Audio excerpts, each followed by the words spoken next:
Hi, welcome to our channel, dear viewers. In this video I'm gonna show you how to clean your USB charging port on your SONY Xperia 1 Mark IV using household items, using home remedies.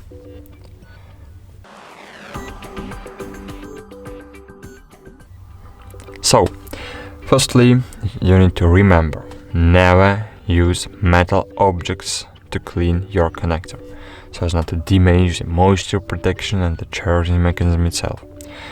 I suggest to use an old toothbrush which you no longer use, or I don't know, other plastic object, but not metal objects.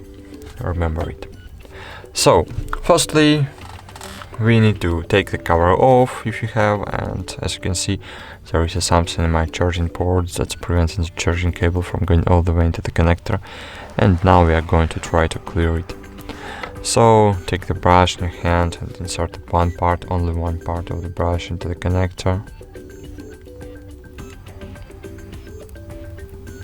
and try to pry the dirt out.